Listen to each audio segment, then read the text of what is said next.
आज पंचायत राज व्यवस्था पंचायत राज को दृढ़ीकरण करने क्षमता संपन्न करने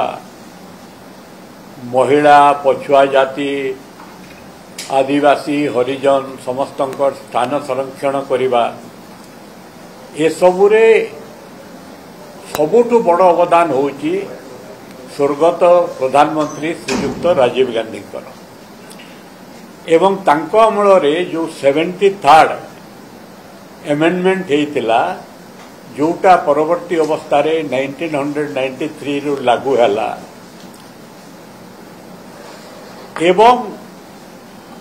स्वर्गत राजीव गांधी एथिपाई सबुठु बेसी श्रेय देवार कथा एवं दिया जाए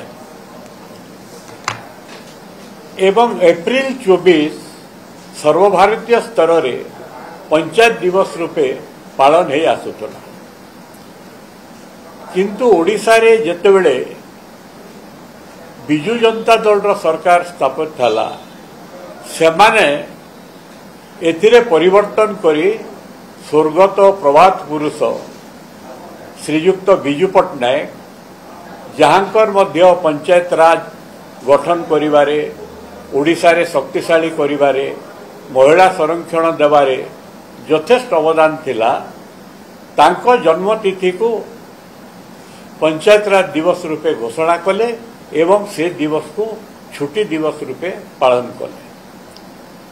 आमर मत होउची बीजेडी सरकार समय रे बिजु बाबू को सम्मान देवा छुट्टी दिवस घोषणा करिबा एटा आवश्यक थिला उचित मध्य किंतु पंचायत राज दिवसटा स्वतंत्र भाव में जातीय स्तर रे गोटे दिन ओडिशा रे गोटे दिन पालन करिबा एटा समीचीन नथिला एवं आजिर सरकार जो निष्पत्ति नैचंती एप्रिल 24 तारीख पंचायत राज दिवस पालन करूचंती ठीक अच्छे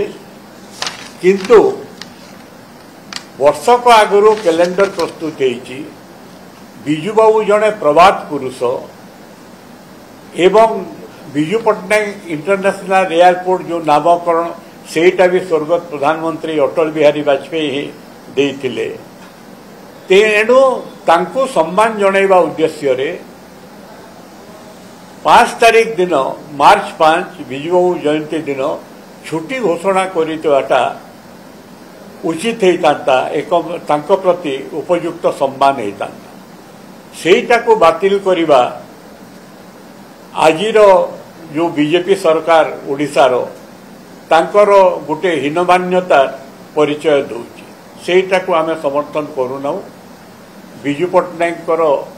प्रति आम श्रद्धा एवं सम्मान अच्छी से जातीय स्तर एवं अंतर्जातीय स्तर जड़े नेता भाव में स्वीकृति लाभ करिसंती किंतु तांको प्रत्यक्ष व परोक्ष भाव में राजनैतिक उद्देश्य प्रणोदित हुई तांको प्रति असम्मान प्रदर्शन करिबा एटा दुखदायक एवं निंदनीय।